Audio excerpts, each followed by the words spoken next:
4 Monks ने 2 सप्ताह तक बिना कुछ बोले चुपचाप ध्यान करने का निश्चय किया।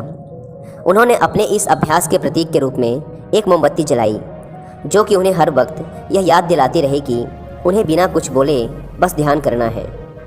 इसके बाद उन मॉन्क्स ने ध्यान करना शुरू किया।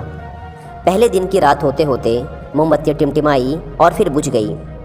यह देखते ही पहले मॉन्क ने कहा, अरे नहीं, यह मोमबत्ती तो बुझ गई। दूसरे मॉन्क ने कहा, हमें बात नहीं करनी चाहिए, हमने कुछ भी ना बोलने की कसम खाई थी। तीसरे मॉन्क ने कहा, तुम दोनों को बोलने की क्या ज़रूरत थी।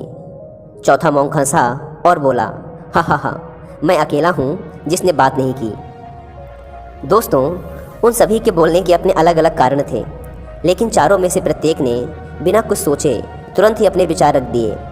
उनमें से किसी ने भी स्थिति को सुधारने का प्रयास नहीं किया। उसी आश्रम में उन चारों के अलावा एक बूढ़ा बुद्धिमान मॉन्क भी था।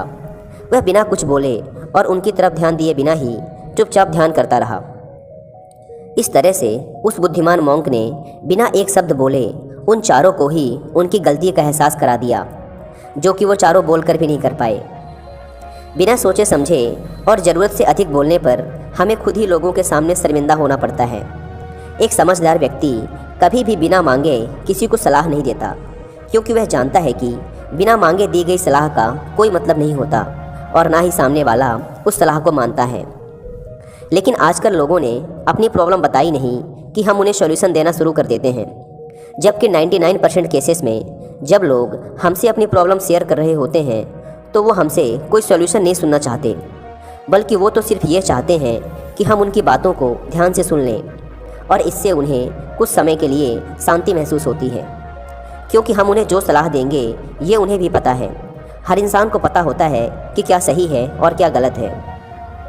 इसलिए जब अगली बार हमसे कोई अपनी प्रॉब्लम शेयर करे तो हम बस उसकी बातों को ध्यान से सुने, उसे सलाह देना ना शुरू कर दें जब तक कि उसने मांगी ना हो।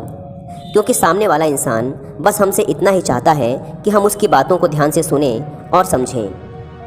ये बात तो आप लोगों ने भी सुनी होगी, हम जितना कम बोलते हैं उतने ही समझदार होते जाते हैं, और इसका उल्टा भी उतना ही सही है। जो जितना बुद्धिमान होगा वह उतना ही कम बोलेगा।